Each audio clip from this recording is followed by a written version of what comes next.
Hello guys, मैं अरविंद नायक आप सबको राहुल एजुकेशन हब में एक न्यू सेशन में स्वागत करता हूं। आज हम ऑर्गेनाइजेशन मैनेजमेंट के बारे में डिस्कशन करेंगे कि ऑर्गेनाइजेशन में कौन सा मैनेजमेंट सिस्टम होता है। तो नॉर्मली ऑर्गेनाइजेशन मैनेजमेंट और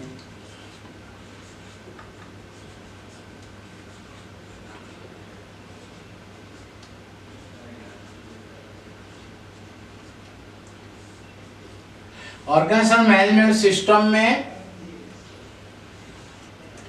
एक होता है QMS quality management system, second EMS environment management system, third occupational health and safety management system and energy management system.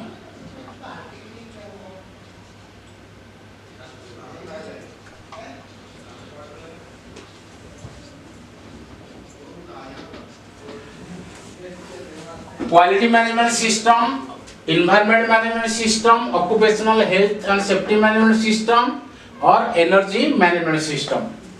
Quality management system दो भी है, एक है ISO 9001 2015, सेकेंड IATF 16949 2016। ये दोनों क्वालिटी मैनेजमेंट सिस्टम है। Environment management system ISO 14001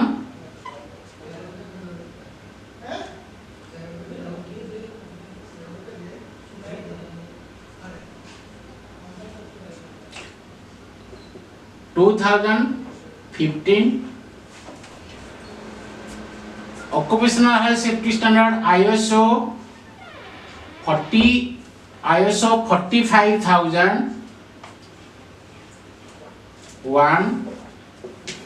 2018 and energy management ISO 50001।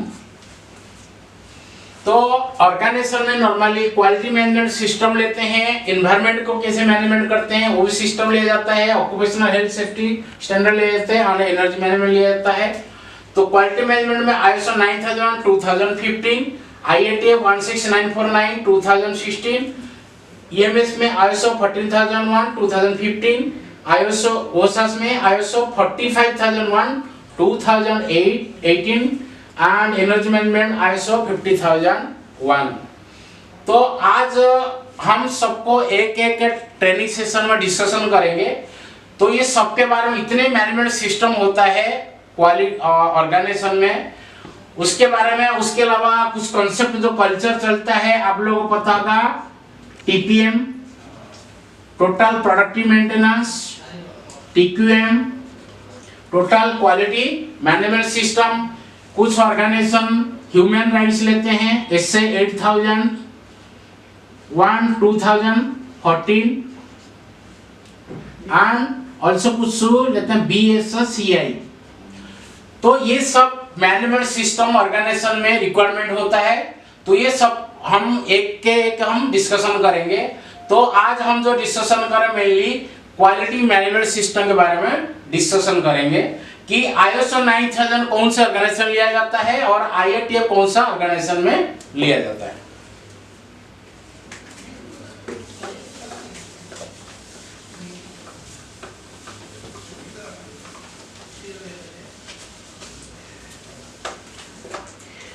तो आज हम डिस्कशन करेंगे क्वालिटी मैनेजमेंट सिस्टम 1 ISO 9001 2015 और सेकेंड IATF 16949 2016। दोनों क्वालिटी मैनेजमेंट सिस्टम है, ओनली डिफरेंट है कि कोई भी ऑर्गेनाइजेशन दुनिया में जितने ऑर्गेनाइजेशन में है, मैं आपको पिछले ट्रेनिंग सेशन में बताया था, दुनिया में दो तरह का इंडस्ट्री होता है, एक मैन्युफैक्चरिंग इंडस्ट्री और एक होता है सर्विस इंडस्ट्री। तो कोई भी इंडस्ट्री ISO 9000 ले सकता है, एक्सेप्ट जो ऑर्गेनाइजेशन इलेक्ट्रिकल रिलेटेड है वो ISO 9000 ले नहीं सकता, उनके लिए दूसरा स्टैंडर्ड है।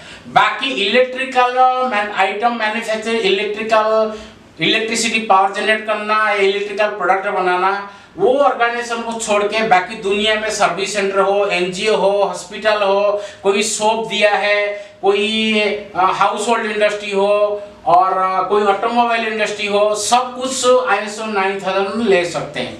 लेकिन IATF होता है कि जो ऑटोमोबाइल इंडस्ट्री है, जो कार मैन्युफैक्चरिंग करते हैं, जो लोगों ने टू व्हीलर मैन्युफैक्चरिंग करते हैं और जो ऑटोमोबाइल फोर व्हीलर मैन्युफैक्चरिंग करते हैं, ट्रक, तो उन लोगों के लिए जैसे ट्रक मैन्युफैक्चरिंग करते हैं, बस मैन्युफैक्चरिंग करते हैं और कार मैन्युफैक्चरिंग करते हैं, टू व्हीलर मैन्युफैक्चरिंग करते हैं, ऑटोमोबाइल सेक्टर।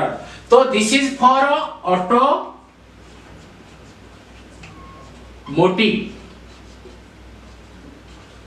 ऑटोमोटिव सेक्टर के लिए IATF है। और ये नॉर्मली कोई भी ऑर्गेनाइजेशन इलेक्ट्रिकल ऑर्गेनाइजेशन को छोड़ के बाकी जितने हैं वो सब लोग ISO 9000 ले सकते हैं। लेकिन ये भी बताया गया है कि ये जो ISO 9000 है ये बेस है, यदि आप किसी भी ऑर्गेनाइजेशन में ये IATF को फॉलो करेंगे, लेकिन IATF तो लेंगे, लेकिन ये ISO 9000 का जो रिक्वायरमेंट है, पहले प्राइमरी रिक्वायरमेंट है, पहले इसको फुलफिल करेंगे, IATF का रिक्वायरमेंट तो फुलफिल करेंगे, उसके साथ ऑटोमोटिव इंडस्ट्री ISO 9000 रिक्वायरमेंट को भी फुलफिल करेगा। तो तब दोनों जब फुलफिल करेंगे तब वो कंप्लीट क्वालिटी मैनेजमेंट सिस्टम बोला जाएगा। तो आप समझ गए कि क्वालिटी मैनेजमेंट सिस्टम बोलते हैं ISO 9001 को और IATF को। IATF होते हैं ओनली ऑटोमोटिव सेक्टर के लिए, ऑटोमोबाइल सेक्टर के लिए, और ये होता है सब इंडस्ट्री के लिए ले सकते हैं। लेकिन जो इलेक्ट्रिकल आइटम बनाती है, इलेक्ट्रिक की पावर बनाती है, वो लोग के लिए ये स्टैंडर्ड एप्लीकेबल नहीं है। तो आज हम डिस्कशन करेंगे फर्दर कि कंपनी में क्वालिटी मैनेजमेंट सिस्टम का क्यों जरूरत है। क्वालिटी मैनेजमेंट सिस्टम मतलब क्वालिटी मैनेजमेंट सिस्टम, तो क्वालिटी को मैनेज करने के लिए जो सिस्टम चाहिए उसको बोलते हैं क्वालिटी मैनेजमेंट सिस्टम। तो नॉर्मली हम कस्टमर के ऑर्डर पर कस्टमर को प्रोडक्ट या सर्विस प्रोवाइड करते हैं, तो उसको प्रॉपर क्वालिटेटिव प्रोडक्ट या सर्विस प्रोवाइड करने के लिए हमारे कंपनी के अंदर हमने ऐसे सिस्टम डेवलपमेंट करेंगे जिसके पास पोटेंशियल है कि पोटेंशियल रहेगा कंपनी के अंदर, कंटिन्यूसली जो प्रोडक्ट और सर्विस प्रोवाइड करेगा वो कस्टमर सैटिस्फैक्शन को मीट करेगा। तो ये quality management system demonstrated to establish a quality management system which have the ability or potential to provide the product, continuously provide the product or service to the customer as per customer requirement.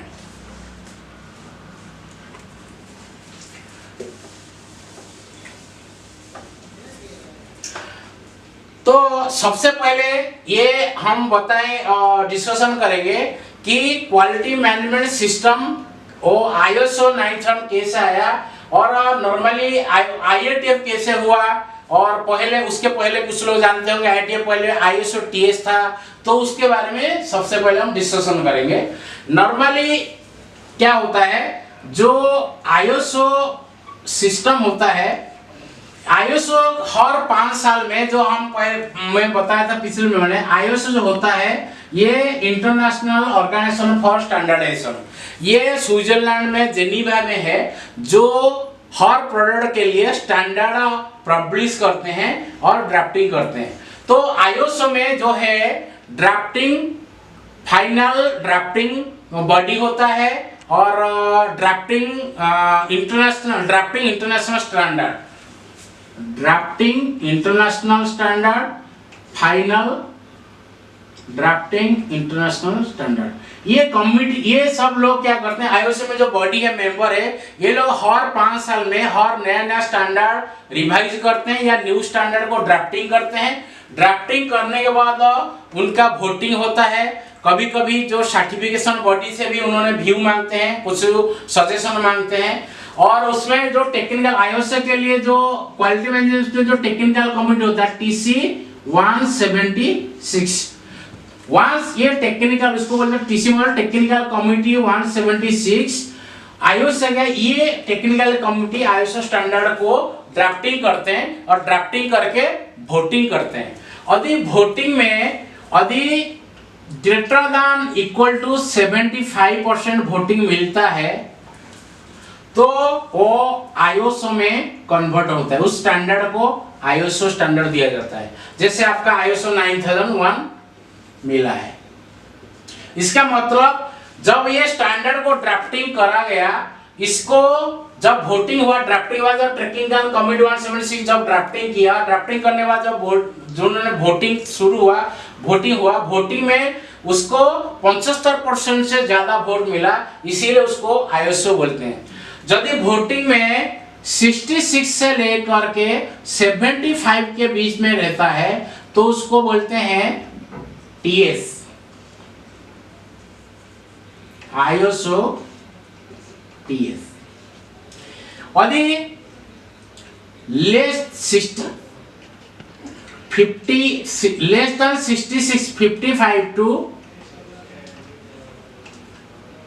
65% मिलता है तो उसको बोलते हैं IOC पास। Public पास का मतलब होता है पब्लिक अवेलेबल स्पेसिफिकेशन। तो ये 3 स्टैंडर्ड में कन्वर्ट होता है। यदि लेस देन 55 मार्क होता है, 50% मार्क होता है तो स्टैंडर्ड को फेल कर दिया जाता है, उसे किसी भी कंडीशन में उसको एक्सेप्ट नहीं किया जाता है। तो कोई भी कमिटी, टेक्निकल कमिटी, यदि उसको ड्राफ्टिंग करके वोटिंग में यदि 55 to 65% वोटिंग मिलता है तो उसको आईओसी पास बोलते हैं, पब्लिक अवेलेबल स्टैंडर्ड। यदि 66 to 75 वोटिंग मिलता है तो उसको आईओसी TS बोलते हैं। यदि 75% से अबव मार्क मिलता है, परसेंट मिलता है तो उसको आईओसी बोलते हैं। और ये जब पहले ये आईओसी स्टैंडर्ड आया 9000, ये सबसे पहले इनकॉर्पोरेट जो करा गया British standard, BS British standard 5750। ये ब्रिटिश स्टैंडर्ड पहले था ब्रिटेन में, जब आईओसी नहीं था। पहली बार ये ब्रिटिश स्टैंडर्ड 5750 को कन्वर्ट करा गया आईओसी में। ये आईओसी 9001 में पहली बार 1987 में फर्स्ट एडिशन,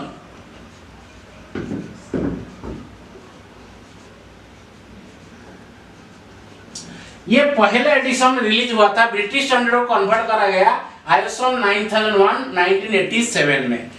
उसके बाद दूसरा सेकेंड आया 1994 में सेकेंड एडिशन आया, उसका रिवीजन हुआ। उसके बाद 2000 में थर्ड एडिशन आया, थर्ड रिवीजन। उसके बाद 2008 में फोर्थ एडिशन या फोर्थ रिवीजन। अभी करेंटली जो चल रहा है 2015 जो फिफ्थ एडिशन। अभी करेंटली आईओसी 9001 2015 जो फिफ्थ रिवीजन अभी करेंटली इंडस्ट्री में फॉलो किया जाता है।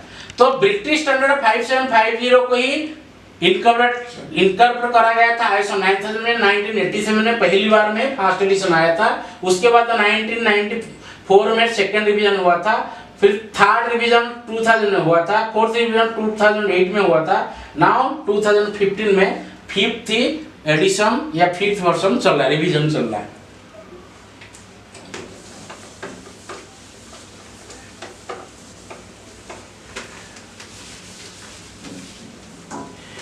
उसके ये क्वालिटी मैनेजमेंट सिस्टम में नॉर्मली क्या होता है, 4 तरह का लेवल का डॉक्यूमेंट होता है।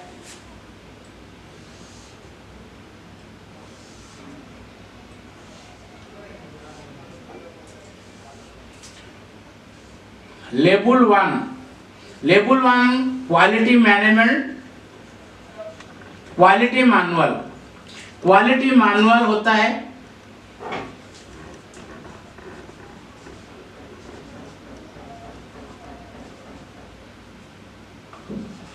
लेवल वन के अकॉर्डिंग 4 लेवल होता है। लेवल वन का जो डॉक्यूमेंट होता है क्वालिटी मैनेजमेंट का, क्वालिटी मैनुअल को लेवल वन डॉक्यूमेंट बोला जाता है। लेवल 2 क्वालिटी प्रोसीजर,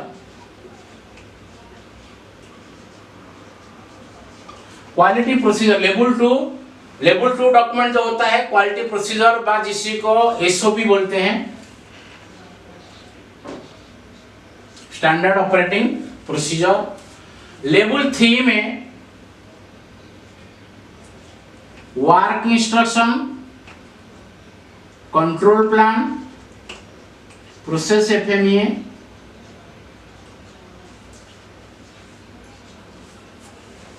ये सबको लेवल 3 डॉक्यूमेंट बोला जाता है। और लेवल 4 जो होता है फॉर्मर्स एंड रिकॉर्ड्स।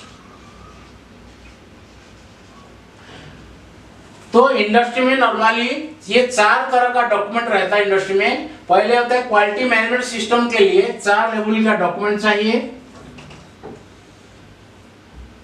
ये 4 लेवल में लेवल 1 डॉक्यूमेंट क्वालिटी मैनुअल को लेवल 1 बोलते हैं, क्वालिटी प्रोसीजर एसओपी को लेवल 2 डॉक्यूमेंट बोलते हैं, वर्क इंस्ट्रक्शन कंट्रोल प्लान एफएमए को लेवल 3 डॉक्यूमेंट बोलते हैं, और लेवल 4 फॉर्मेट और रिकॉर्ड जो इंडस्ट्री में रहता है उसको लेवल 4 डॉक्यूमेंट होता है।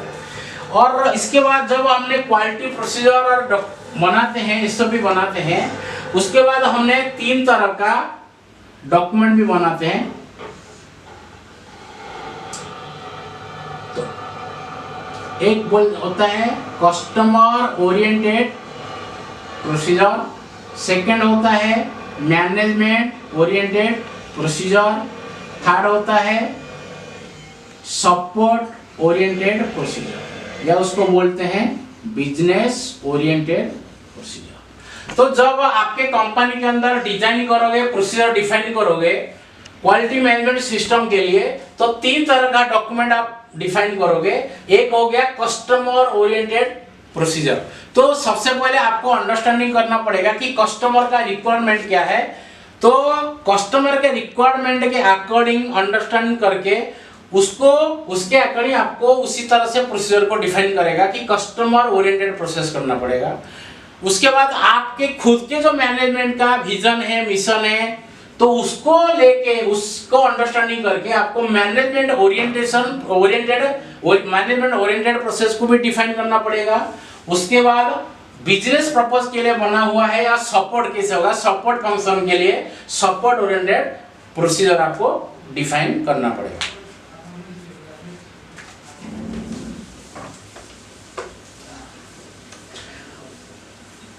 ये जो 5th एडिशन है क्वालिटी मैनेजमेंट का ISO 9001 2015 5th रिवीजन।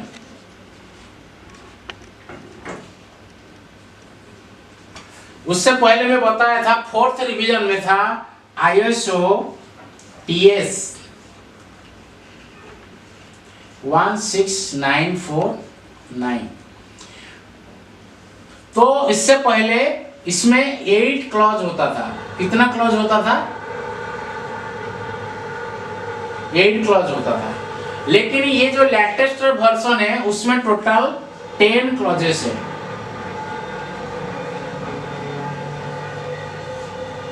10 क्लॉजेस है। इस क्लॉजेस का ये जो स्टैंडर्ड है उसमें मैं बताया कि इसका जो स्कोप है, जो अभी 10 क्लॉजेस हम लिखेंगे,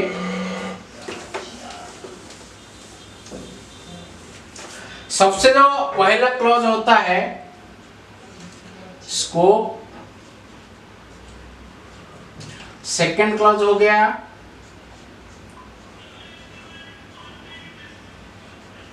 नॉर्मेटिव रेफरेंस, थर्ड हो गया term and definition.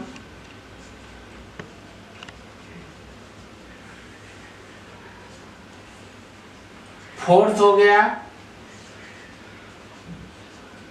Context of the organisation. Fifth हो गया लीडरशिप।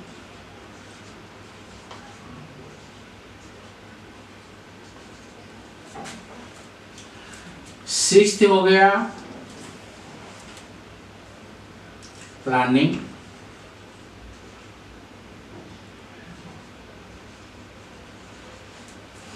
सेवेंथ हो गया सपोर्ट। एट्थ हो गया ऑपरेशन।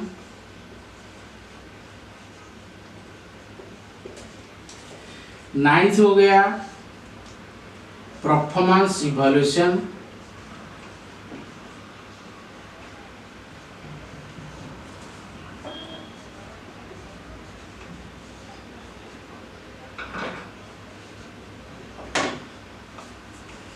टेंथ हो गया इम्प्रूवमेंट।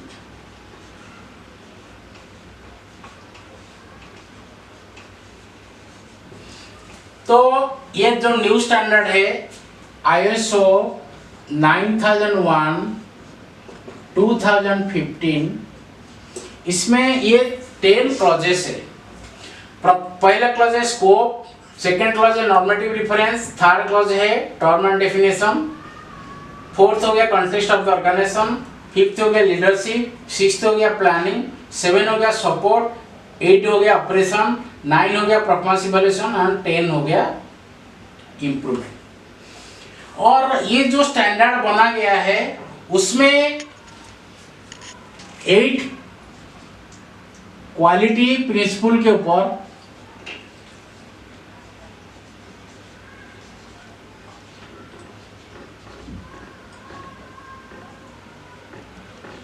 क्वालिटी प्रिंसिपल के अंदर ये बना गया है, जिसमें हो गया customer focus, leadership, process approach, customer focus, leadership, process approach, involvement engagement of people, supplier partnership. इस तरह से 8 क्लॉज के ऊपर 8 प्रिंसिपल के ऊपर ये डिफाइन हुआ है। और उसका जो मेन गोल है, इसका जो गोल है QMS का जो गोल है, मेन गोल है 0 डिफेक्ट, और बोल सकते हैं डिफेक्ट प्रिवेंशन।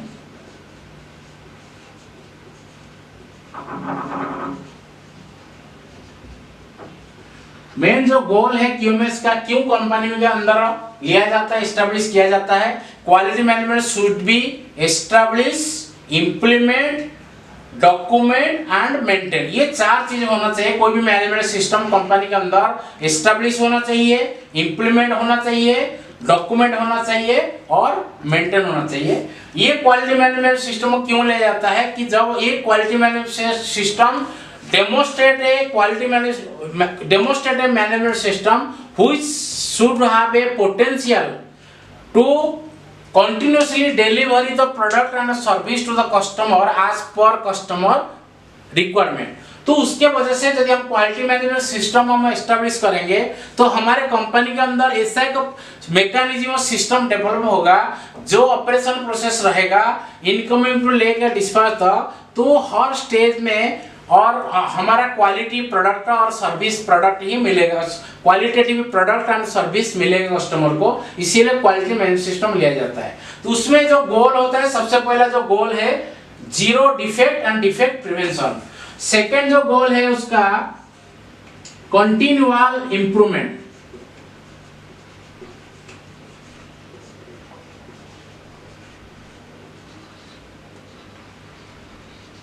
सेकेंड जो है कंटिन्यूअल इंप्रूवमेंट है, सेकेंड गोल है कि जो भी चीज का पहले तो डिफेक्ट नहीं होगा, जनरेट नहीं होगा। सेकेंड होगा जो भी आपका ऑपरेशन है या KPI या ऑब्जेक्टिव रहेगा या प्रोसेस रहेगा वो कंटिन्यूअली इंप्रूव ट्रेंड में ही जाएगा। तो इसलिए हमको ये फायदा होगा कि हमारा हर ट्रेंड, हर केपीआई, हर ऑब्जेक्टिव कंटिन्यूअसली इंप्रूव करेगा, कंटिन्यूअली इंप्रूव करेगा। थर्ड हो गया रिडक्शन ऑफ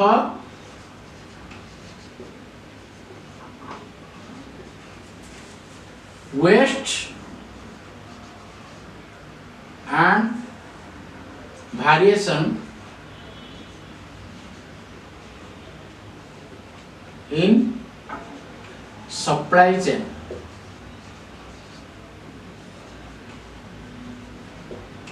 ये 3 गोल की वजह से ऑर्गेनाइजेशन में क्वालिटी मैनेजमेंट सिस्टम को एस्टेब्लिश किया जाता है। जीरो डिफेक्ट के लिए, डिफेक्ट प्रिवेंशन के लिए, कंटिन्यूअल इंप्रूवमेंट के लिए और reduction of waste and variation के लिए। ये हो गया गोल। आपको पता है 8 प्रिंसिपल के ऊपर है। Customer focus, leadership, engagement of people, people total TI, total जिसको बोलते हैं TI, total employ involvement. Total employ organisation में सारे एम्प्लॉय इन्वॉल्वमेंट रहेंगे और प्रोसेस अप्रोच रहेगा, सप्लायर पार्टनरशिप रहेगा। ये सब बेनिफिट के लिए प्रिंसिपल को लेके ये क्वालिटी मैनेजमेंट सिस्टम एस्टेब्लिश हुआ है। और उसमें 10 क्लॉज है। 10 क्लॉज में हम अभी ऑलरेडी आपको डिस्कशन किया हूं इससे पहले। और उसके अंदर जो क्लॉज के अंदर कुछ वर्ड रहता है, डेफिनेशन रहता है, उसके बारे में मैं आपको बताता हूं। जिस क्लॉज में ये normally clause her rule, regulation, guide, conduct, code of conduct, इसमें सब क्लॉज में डिस्क्राइब करा गया है। उसमें कोड ऑफ कंडक्ट में जो जहां पे साल लिखा है, साल का मतलब कि वो रिक्वायरमेंट है, मैंडेटरी रिक्वायरमेंट में आपको करना ही पड़ेगा। साल का मतलब रिक्वायरमेंट।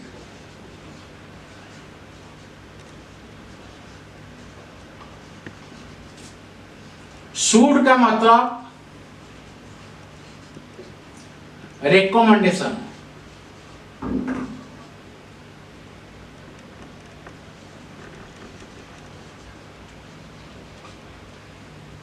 मे का मतलब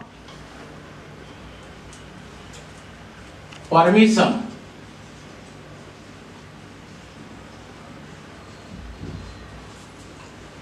कैन का मतलब पोटेंशियल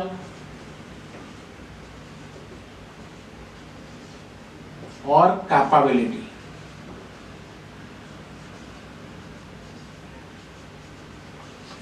तो ये जब आप मैनुअल को पढ़ेंगे, स्टैंडर्ड को पढ़ेंगे, उसके अंदर हर कोड ऑफ कंडक्ट में कभी आप साल का वर्ड देखेंगे, कभी शुड देखेंगे, कभी मे देखेंगे, कभी कैन देखेंगे। तो जहां पे आप साल का वर्ड देखेंगे वहां इसका मतलब वो कंपल्सरी, मैंडेटरी, उसका रिक्वायरमेंट आपको करना ही करना है। सेकंड में जहां पे शुड लिखा है, इसका मतलब आपको वो रिकमेंड करा गया, आपका चॉइस यदि उसको इंप्लीमेंट करेंगे अच्छा है तो उसको आपको रिकमेंड किया गया है। मे का मतलब आपको परमिशन है और कैन का मतलब आप पोटेंशियल है या कैपेबिलिटी है। तो नॉर्मली स्कोप का मतलब क्या होता है?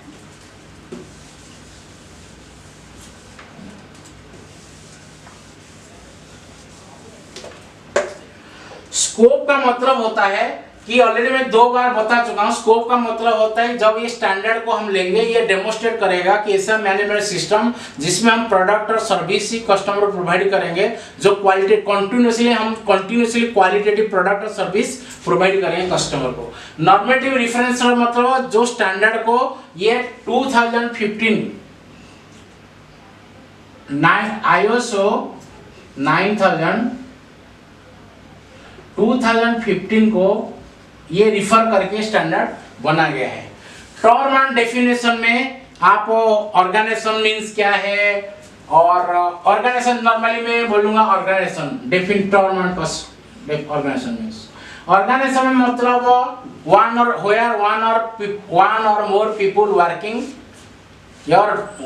or doing or where doing the business for profit। Organization means where doing the business for profit, और हम भी बोल सकते हैं हुई जहाँ पे सेल्फ एडमिनिस्ट्रेशन। अगर मैं बोलूंगा स्पेसिफिकेशन,